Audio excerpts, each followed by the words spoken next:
Hello friends, welcome to Rana Commerce. Today we are going to start first numerical chapter in your book named Accounting Equation. We are already discussed about the definition of accounting. The accounting is a process of identifying, collecting, recording, classifying, summarizing, analyzing, interpreting and communicating of financial transactions in systematic manner. These 8 steps discussed in definitions are known process of accounting. अगर इस process को देखा जाए तो इसके अंदर accounting equation कहीं भी दिखाई नहीं देता. It means accounting equation is not a part of accounting process और cycle of accounting, but it is the most important chapter in your syllabus because all accounting factors are depend of this chapter accounting equation. accounting equation के अंदर हमें एक financial transaction होने पर हमारे जो financial terms हैं, जो हमारी एसेट्स हैं, लायबिलिटीज हैं, कैपिटल हैं, उस पर एक फाइनेंशियल ट्रांजैक्शन का क्या इफेक्ट होता है, ये हमें यहाँ पर सीखना है. So that let's start our topic accounting equation. First of all, I want to tell you about the definition of accounting equation. An accounting equation is a mathematical expression which shows that the assets of a firm are equal to the sum of its liability and the capital contributed by the owner. जैसे कि accounting equation के name से हम identify कर पा रहे हैं कि एक ये इक्वेशन है जो शो करता है what are the relation between assets, capital and liabilities of the business. Therefore, we are represent accounting equation as assets is equal to capital plus liability. We are studying in previous chapters about the basic terms of accounting as well as principle of accounting, so that on the behalf of these knowledge we can explain the features of accounting equation. Feature number 1, accounting equation is also known as American system of accounting. Accountancy में financial transaction को record करने के लिए we are follow two approach for recording of accounting financial transactions. First is traditional approach and second is American approach. So that accounting equations are based on American system of accounting. Point number 2, it is based on double entry system or dual aspect concept. According to dual aspect concept, the financial transaction are goes to two side of accounts. One of is debit side and another is credit side. So एक financial transaction two fold system पर based होता है. तो जब financial transaction to side को effect करता है तो यही double entry system of financial transaction कहलाता है. Number 3, this approach is based on equality of plus debit and minus credit. Every financial transaction change either the assets और liabilities और capital. जो भी आप फाइनेंशियल ट्रांजैक्शन करेंगे वो 3 की of accounting equation means first is assets, second is capital and third is liability. इनको effect जरूर करेगा. We know very well what is assets. Assets are collective resources to use in business operation for earning profit, and capital indicate how much amount invested owner of the business, and liability indicate here how much amount we are arrange from outside the business. We can take loan from outsiders, we are purchase some assets and goods on credit basis. There are few example of outside liability. So that student एक financial transaction का effect हमारी assets, capital, liability पर किस तरह से पड़ सकता है. What are the item included in assets, capital and liability are shown these diagram. The diagram is accounting equation represent asset is equal to capital plus liability. Assets includes cash in hand, cash at bank, stock, debtors. Bills के अंदर अपनी goods and services cash basis पर भी cell करते हैं and credit basis पे भी cell करते हैं. अगर हमने goods and services cash basis पर सेल किया है तो हमारे पास से गुड्स एंड सर्विसेज जाती हैं, उसकी प्लेस पर हमें जिस पर्सन को हमने गुड्स एंड सर्विसेज सेल की है उससे हमें कैश रिसीव हो जाता है। तो this complete transactions, but sometime this type of services and goods are sold on credit basis. In this case goods and services हम अपने कस्टमर को सेंड कर देते हैं, लेकिन वहां से कैश हमें रिसीव नहीं होता। तो जब तक कैश उस पर्सन से हमें रिसीव नहीं होता है, that type of person is called debtors. Next, bill receivable, ये एक डेटर का ही पार्ट है। डेटर अगर हमें प्रोमिसरी नोट पर एक्सप्लेनेशन लिख कर देता है, गारंटी देता है, जो टाइम ड्यूरेशन उस प्रोमिसरी नोट में मेंशन है, उतने डेज के अंदर वो हमें हमारा अमाउंट रिफंड कर देगा। तो जिस डॉक्यूमेंट पर डेटर ये प्रॉमिस करता है, उस डॉक्यूमेंट को बिल रिसीवेबल के नाम से जानते हैं। It is also our assets.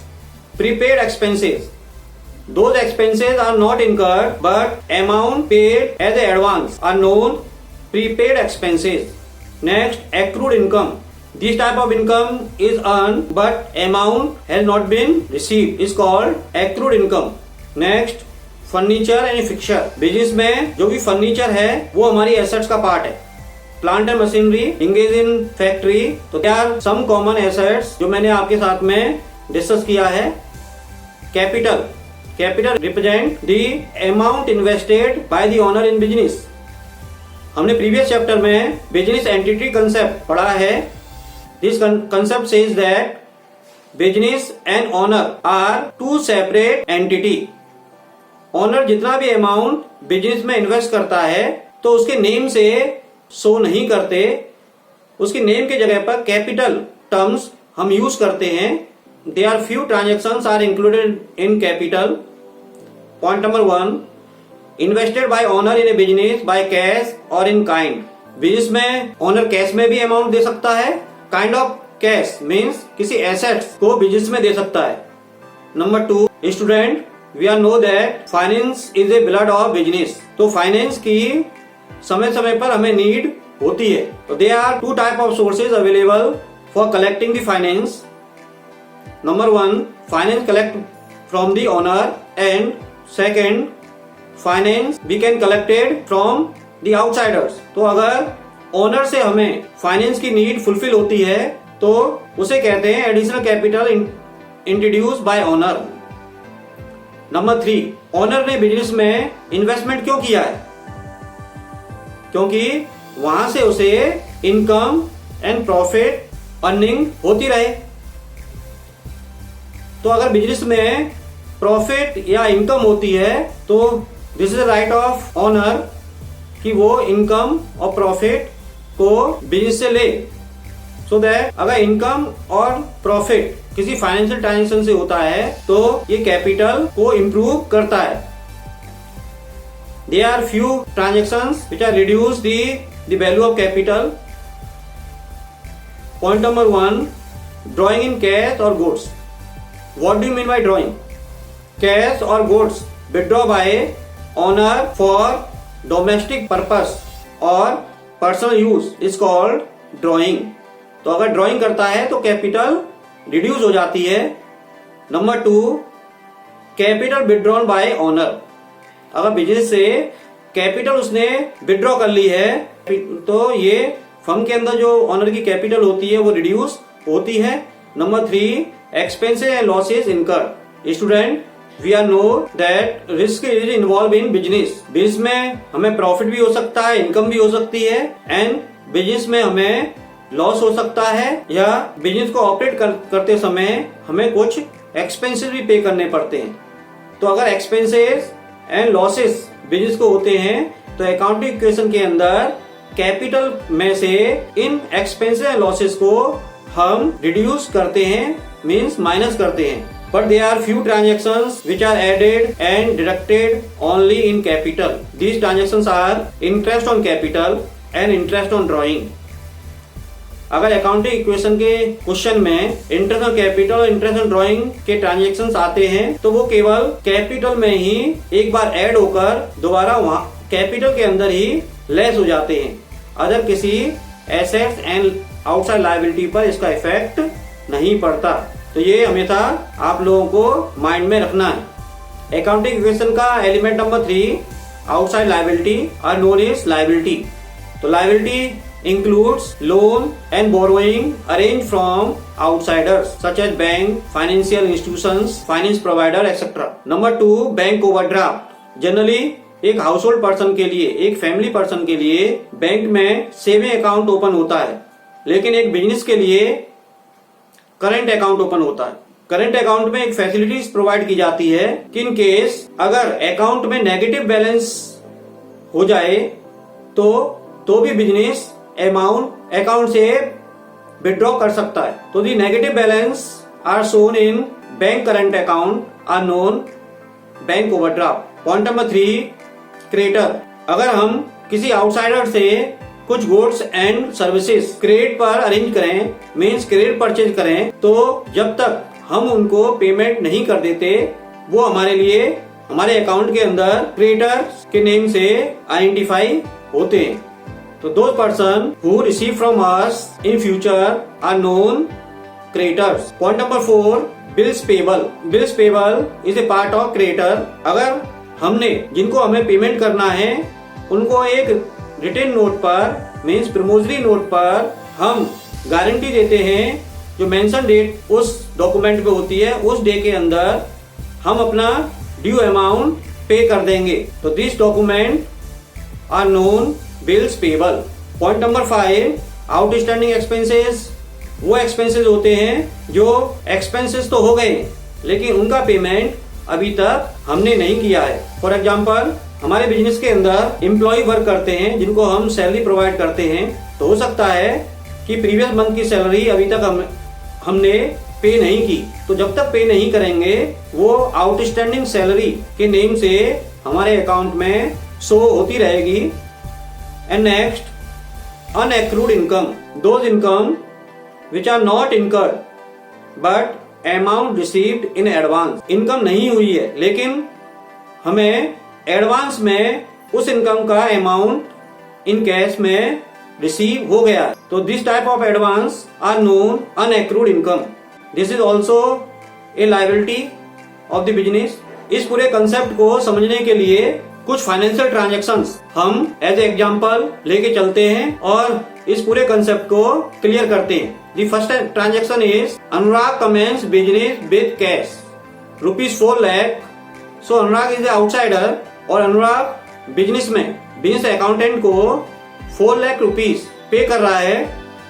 तो बिजनेस के अंदर जो कैश है वो 4 लाख रुपीज से इंक्रीज होगा। तो cash is assets of the business, तो एसेट 4 लाख इंक्रीज होगा। Anurag is owner of the business. Owner को हम कैपिटल से रिप्रेजेंट करते हैं। अनुराग की जो कैपिटल बिजनेस के अंदर है वो भी 4 लाख रुपीज से इंक्रीज होगी। तो ये ध्यान रखना है बेटा कि financial transaction minimum 2 accounting equation की terms assets, capital and liability को इफेक्ट करेगा। Number 2, borrowing cash ₹1,50,000 from Punjab national bank. यहाँ पर बिजनेस पंजाब नेशनल बैंक से 1,50,000 rupees as a loan receive कर रहा है। तो यहाँ पर भी कैश बैंक से आ रहा है, कैश में ये ऐड होगा एसेट साइड में, और एक लायबिलिटी भी हमारी इंक्रीज हो रही है बैंक लोन के रूप में, क्योंकि हमें इन फ्यूचर उसको पेमेंट करना पड़ेगा 1,50,000 rupees. Transaction number 3, purchase machine for ₹2 lakh. अब इस ट्रांजेक्शन में देखेंगे कि जब हम मशीनरी परचेज कर रहे हैं तो मशीन हमारे पास आ रही है लेकिन उसकी प्लेस पर कैश जा रहा है। तो cash and machine both are assets. तो एसेट्स में मशीन 2 लाख से इंक्रीज हो जाएगी एंड एसेट्स में ही 2 लाख रुपीज से कैश डिक्रीज हो जाएगा। Point number 4, purchase goods on credit ₹50,000। इस ट्रांजेक्शन में गुड्स हमारे पास आ रहा है लेकिन हम कैश में पेमेंट नहीं कर रहे क्योंकि ये क्रेडिट ट्रांजेक्शन है। गुड्स हमने क्रेडिट परचेज किए हैं। So that stock is increase. तो स्टॉक इज एसेट्स एंड अगर हम क्रेडिट परचेज करते हैं लेकिन सप्लायर से हमने परचेज किया है लेकिन उनको हमने पेमेंट नहीं किया तो supplier is a creditor of the business. तो दिस इज लायबिलिटी। तो क्रेडिटर में 50,000 रुपीज इंक्रीज हो जाएंगे in liability head. Next point number 5, goods costing rupees 15,000 sold for rupees 20,000। 15,000 का गुड्स 20,000 में सेल कर दिया। गुड्स हमारा 15,000 का जा रहा है, तो गुड्स मीन्स स्टॉक 15,000 से डिक्रीज हो रहा है, लेकिन जिस कस्टमर को हम गुड्स सोल्ड कर रहे हैं वो हमें 20,000 पे कर रहा है। तो पे किस में करेगा? कैश में। तो यहाँ पर बिजनेस में 20,000 रुपीज से कैश इंक्रीज हो जाएगा and cost of goods is 15,000 but it is sold for rupees 20,000 so that we have to earn rupees 5,000। तो it is a part of profit. Profit किसको जाएगा? ऑनर को। कैपिटल के अंदर 5,000 रुपीज हम इंक्रीज कर देंगे। तो यहाँ पर 15,000 स्टॉक में से लेस करना है, कैश में 20,000 रुपीज एड करना है एंड कैपिटल में 5,000 रुपीज एज ए प्रॉफिट हमें ऐड करना है। Transaction number 6, goods costing rupees 10,000 sold to Rahul at rupees 8,000। Good sold किया है हमने राहुल को, लेकिन यहाँ पर ये मेंशन नहीं है कि ये कैश सेल है या क्रेडिट सेल है। बेटे ये ध्यान रखना कि अगर गुड सोल्ड करते समय हमें कस्टमर का नेम दिया हुआ है और ये क्लियर नहीं है कि ये कैश ट्रांजैक्शन है, तो ये एज्यूम करते हैं कि वो क्रेडिट ट्रांजैक्शन है। सो दैट अगर हम क्रेडिट सेल करेंगे तो हमारे डेटर इंक्रीज होंगे। तो debtor is a part of assets and stock 10,000 का बिजनेस से जा रहा है, तो स्टॉक हमारा डिक्रीज हो जाएगा। जो बिजनेस के अंदर स्टॉक है उसमें से 10,000 रुपीज स्टॉक डिक्रीज हो जाएगा। डेटर 8,000 से ऐड हो जाएगा एसेट्स में ही, लेकिन 10,000 की गुड्स 8,000 में सेल की है, यहाँ पर हमें लॉस हो रहा है 2,000 रुपीज का। तो अगर प्रॉफिट कैपिटल में ऐड होता है तो लॉस कैपिटल में से हम लेस करते हैं। Point number 7, electricity bill paid rupees 2,000। Electricity is a expenses, so that business में जो कैश होगा उसमें से 2,000 रुपीज लेस कर देंगे, लेकिन एक्सपेंसेस है तो एक्सपेंसेस कैपिटल को इफेक्ट करता है, तो कैपिटल में से इसको हम लेस कर देंगे 2,000 rupees. Point number 8, salary due to employee of rupees 15,000। Salary due but not paid, so that it is a outstanding liability. Outstanding salary is a liability, so that cash पर effect इसका नहीं होगा क्योंकि इसमें payment नहीं हो रहा है, लेकिन salary is A expenses, so that capital में से इसे लेस कर देंगे एंड लायबिलिटी के हेड में आउटस्टैंडिंग सैलरी और एक्सपेंसेस के नेम से आपको 15,000 रुपीज शो करना है। Transaction number 9, commission receive rupees 20,000। Commission receive is a income of the business, so that cash हमारे पास 20,000 आ रहा है, तो बिजनेस के अंदर जो कैश हमारे पास है उसमें 20,000 रुपीज ऐड हो जाएगा एंड कमीशन इनकम है, इसलिए ऑनर की कैपिटल में कमीशन अमाउंट 20,000 को ऐड कर देंगे। Transaction number 10, interest due but not receive rupees 5,000। Interest due means receivable है लेकिन अमाउंट रिसीव नहीं हुआ है, तो यहां पर अमाउंट रिसीव नहीं हुआ है, इसलिए ये एक्रूड एसेट्स में 5,000 रुपीज हम शो करेंगे एंड क्योंकि ये इनकम है इसलिए कैपिटल में 5,000 रुपीज ऐड हो जाएगा। तो ये एक तरह से अकाउंटिंग इक्वेशन का कंक्लूजन मैंने आपको बताया है, लेकिन इस पूरे क्वेश्चन को अकाउंटिंग इक्वेशन में किस तरह से हम सॉल्व करते हैं, किस फॉर्मेट में सॉल्व करते हैं, ये पूरा फॉर्मेट मैं आपको बोर्ड पर बताने वाला हूं। तो चलते हैं व्हाइट बोर्ड पर। Yes student, we will start this numerical question. Assets and capital and liability. ये मैंने 2 पार्ट में ये स्पेस डिवाइड किया है। जो भी एसेट्स 1 by 1 ट्रांजेक्शन से हमें आती रहेंगी उनका सेपरेट कॉलम हम ड्रॉ करते जाएंगे। उसी तरह से लायबिलिटीज का भी सेपरेट कॉलम ड्रॉ करना है। अकाउंटिंग इक्वेशन में क्वेश्चन के अंदर हमेशा कैश और कैपिटल का कॉलम आपको बना लेना है। ऐसा साइड कैश कॉलम आप ड्रॉ कर लीजिए। तो cash and liability side capital.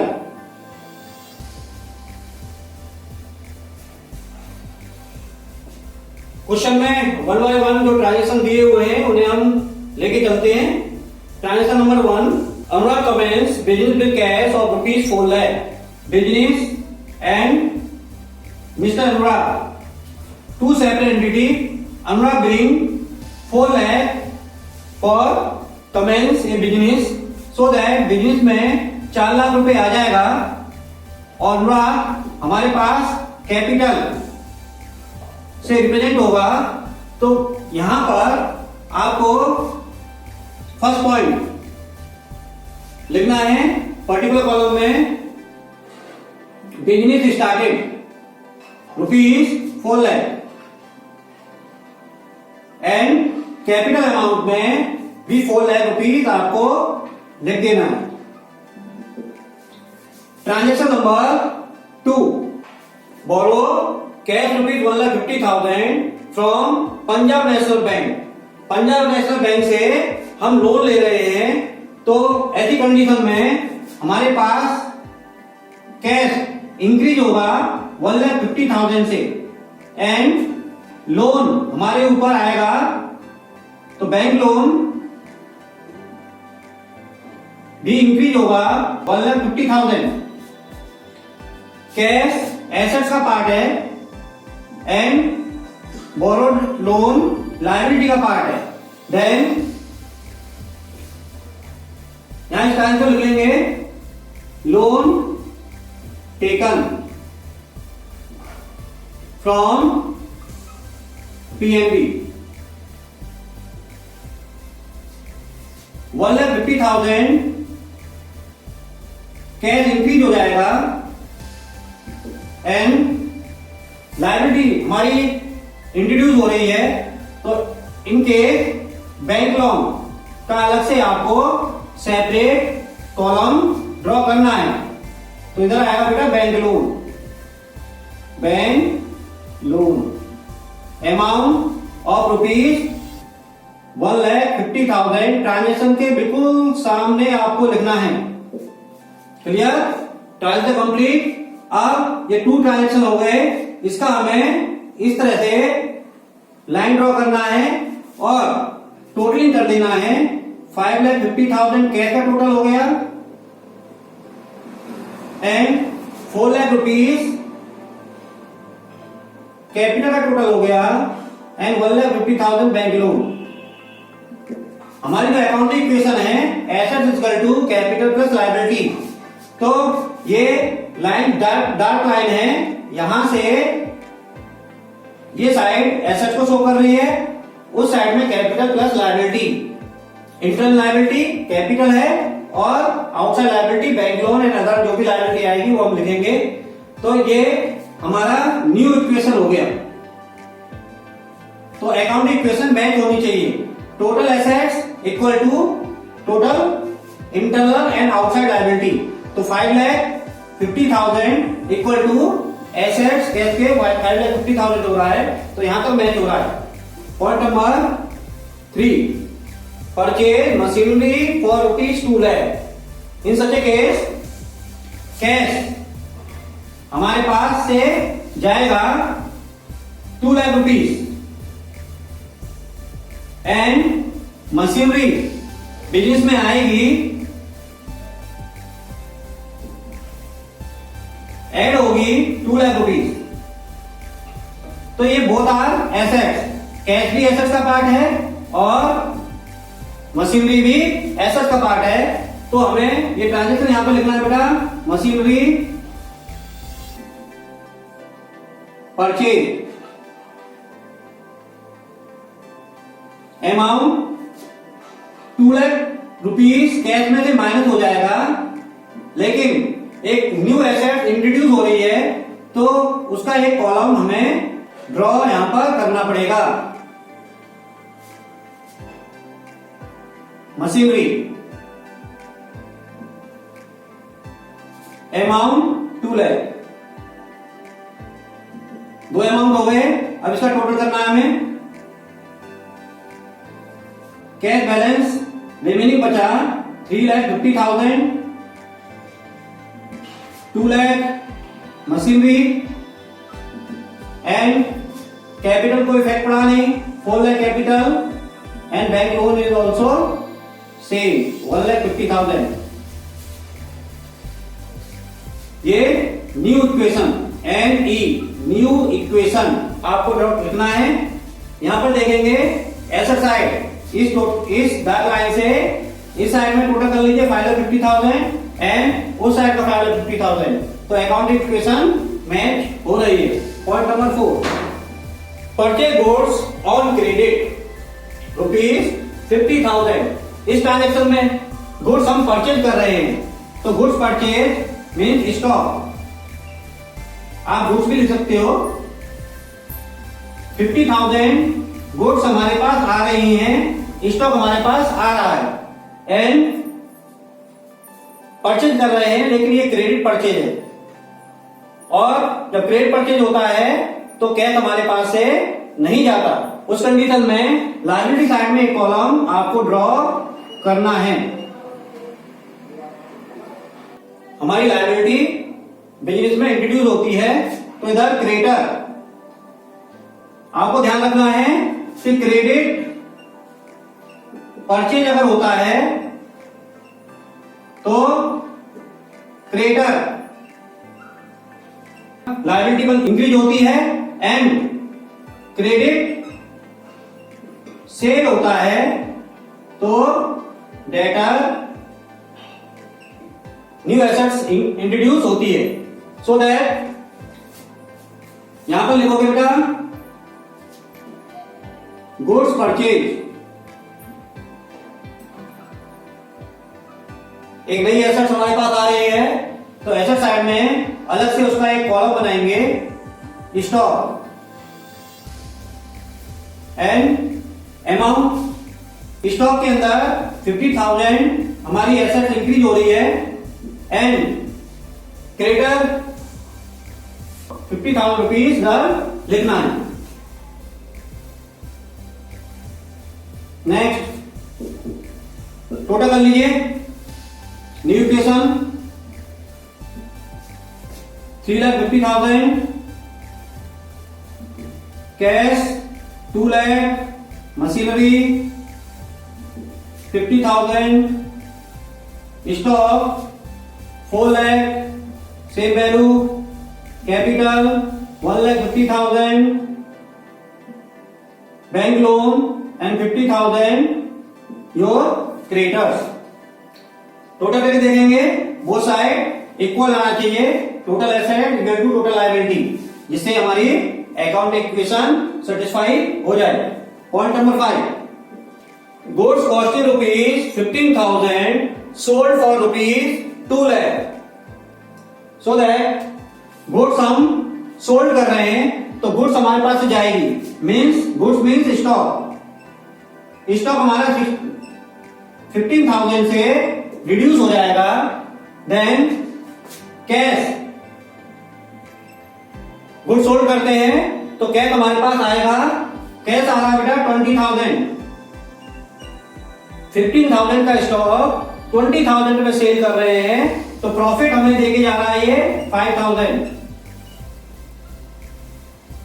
Profit लेने का राइट किसका होता है?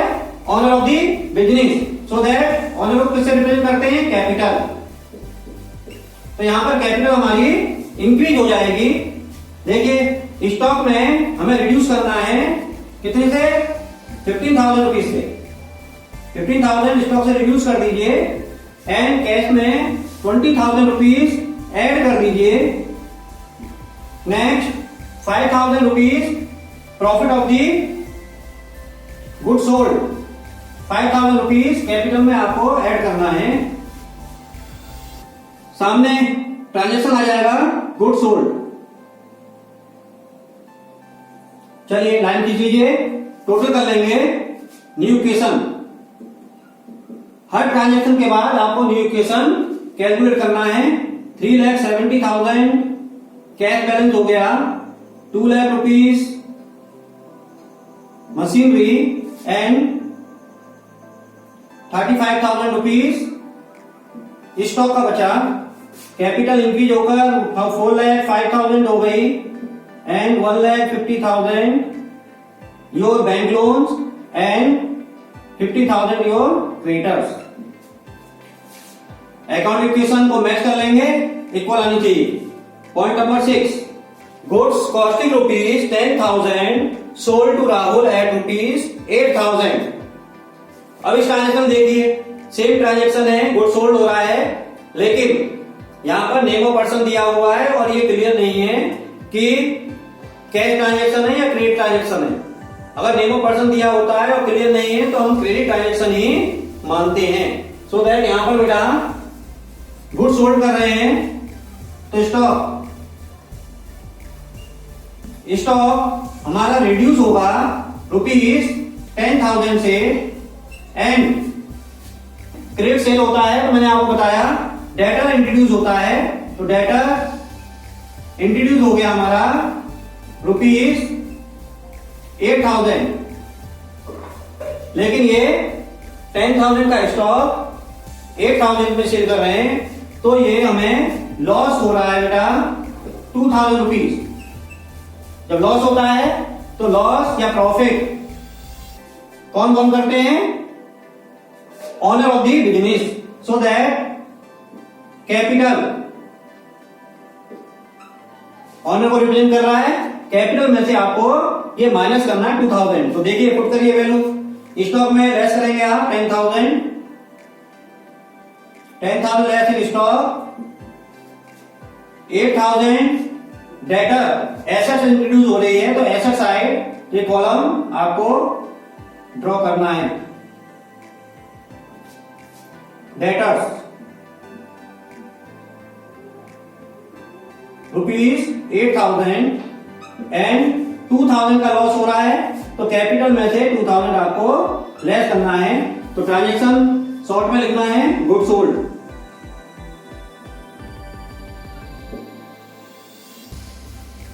टोटली कर देनी है, न्यू इक्वेशन निकालना है। New equation 3,70,000 cash 2 lakh capital and 25,000 stock and 8,000 debtor 4,03,000 capital 1,50,000 bank loan and 50,000 your creditors. Clear? Point number 7, electric bill paid rupees 2,000। So that electric bill means electric expensive है तो expensive पे करेंगे, cash reduce होगा rupees 2,000 से and expensive and losses capital में से minus होता है तो कैपिटल में से आपको माइनस करना है 2,000 एज एक्सपेंसिव। अमाउंट पुट कर लीजिए, 2,000 कैश में से लेस कर देंगे आप एंड कैपिटल में से भी आपको 2,000 लेस करना है। ट्रांजेक्शन लिखना है इलेक्ट्रिक चार्जेस पेड।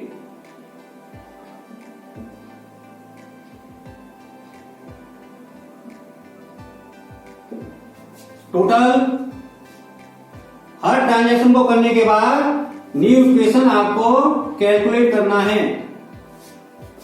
माइनस कर लीजिए 3,68,000 and 2 lakh machinery 25,000 stock 8,000 in debtor capital reduce होकर 4,01,000 हो जाएगा and bank loan 1,50,000 50,000 your creditors. Clear? Total करके देखेंगे, अकाउंटिंग इक्वेशन सेटिस्फाई होनी चाहिए। Point number 8, salary due to employee rupees 50,000। देखिए salary is expensive so capital में से लेस होगा ₹50,000 से, एंड सैलरी ड्यू है, पेमेंट नहीं हुआ, तो कैश पर इसका इफेक्ट नहीं होगा। लेकिन ये अगर कोई भी with outstanding expenses is liability, तो आउटस्टैंडिंग एक्सपेंसेस मींस सैलरी हमारी लायबिलिटी बन जाएगी बेटा, और ये इंट्रोड्यूस हो जाएगी लायबिलिटी 15,000 से क्रिएट हो जाएगी। सो दैट वैल्यू पुट कीजिए, केवल कैपिटल में से माइनस होगा ₹15,000 and new liability means outstanding salary और एक्सपेंसेस आप लिख सकते हो अमाउंट 15,000। टोटल करने से पहले यहां पर आपको ट्रांस लिख लेना है सैलरी ड्यू। चलिए टोटल कर लीजिए, 3,68,000 your cash, 2 lakh machinery, 25,000 stock, 8,000 debtor and capital ₹3,86,000 and 1,50,000 bank loan, 50,000 your creditors and outstanding salary और आ गई 15,000 से। न्यू इक्वेशन इसके सामने लिख देंगे आप। Adjustment number point number 9, commission receive of ₹20,000। तो कमीशन रिसीव हो रहा है, तो ये कमीशन हमारी इनकम का पार्ट है। अगर कमीशन हम पे करते हैं तो वो एक्सपेंसेस का पार्ट होता है, तो कमीशन इनकम है, इसलिए income and profit owner means capital में ऐड होगा। तो कैपिटल में ₹20,000 फॉर कमीशन एंड ये अमाउंट हमें रिसीव होगा, तो कैश हमारा इंक्रीज हो जाएगा ₹20,000 से। यहां पर ट्रांसफर लिखेंगे commission receive,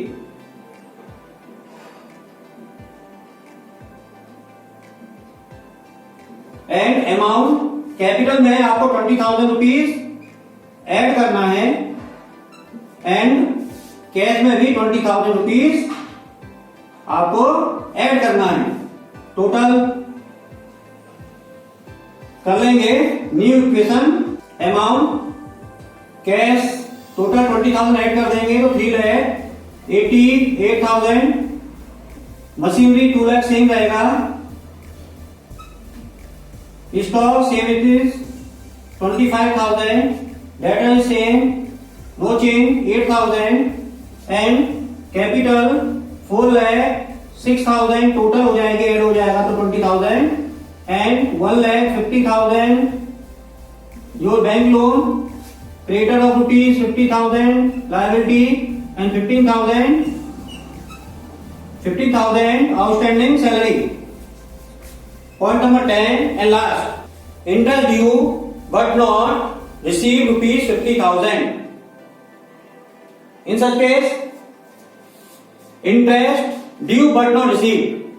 It means those expenses, those income which are earned but not received is called accrued income.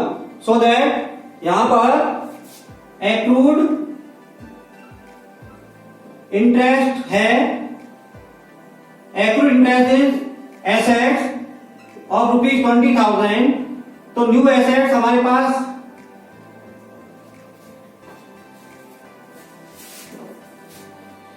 Accrued interest ₹50,000, तो न्यू एसेट्स हमारे पास इंट्रोड्यूस हो रही है एंड इनकम, इंटरेस्ट हमारी इनकम है, तो income owner of the business take करता है, तो उस कंडीशन में ऑनर को हम दे देंगे, मींस कैपिटल में हम ऐड कर देंगे, कैपिटल ₹50,000 से इंक्रीज हो जाएगी। तो यहां पर आप वैल्यू पुट कर लीजिए, एक्रूड इंटरेस्ट ऐसा साइड में कॉलम बनेगा,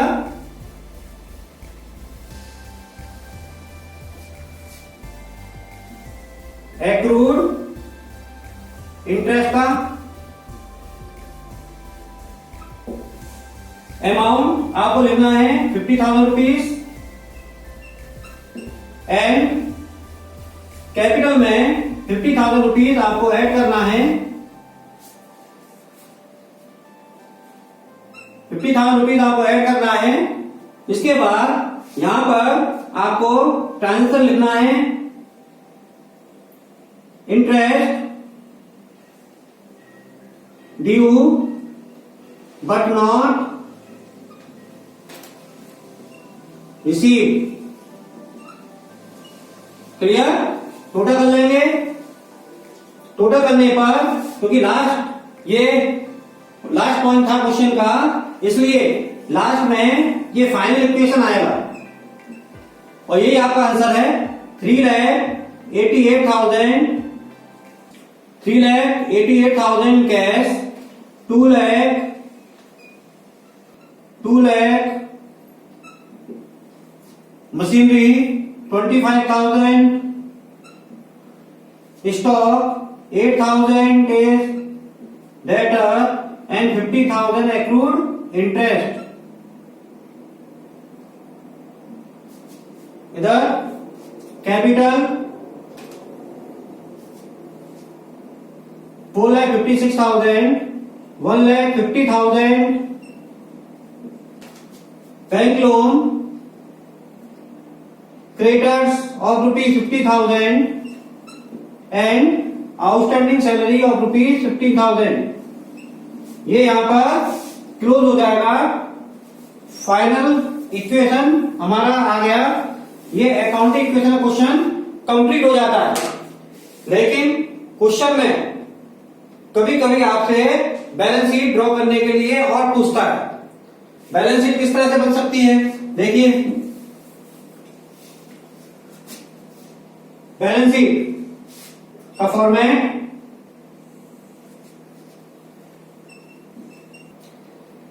लायबिलिटी,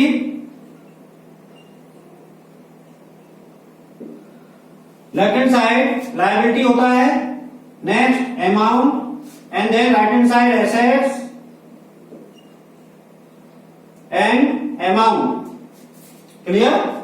तो यहां पर ये जो डार्क लाइन हमने ड्रॉ की है, ये डार्क लाइन रिप्रेजेंट कर रही है कि उस साइड हमारी लायबिलिटीज हैं एंड इस साइड हमारी एसेट्स हैं। तो लायबिलिटी जो भी हैं उन्हें हमें 1 by 1 यहां पर लिखना है। तो करिए।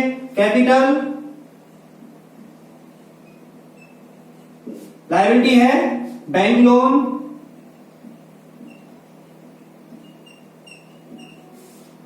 Next creditors and outstanding salary.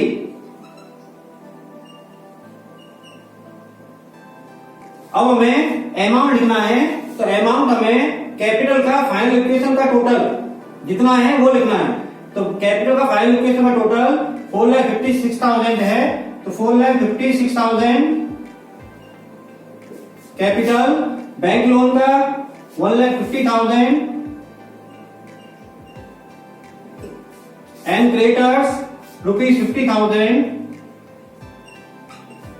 Outstanding salary of ₹15,000।